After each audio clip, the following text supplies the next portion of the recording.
งานส่งท้ายปีเก่าต้อนรับปีใหม่2026ขอให้พระเกศวันทานจงมีแต่อายุวันขอยืนกันแล้วกันเด้อดอกเด้อ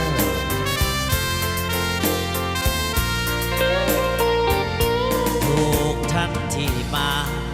งานปีใหม่บ้านเฮามือนี้ขอต้อนรับด้วยความยินดี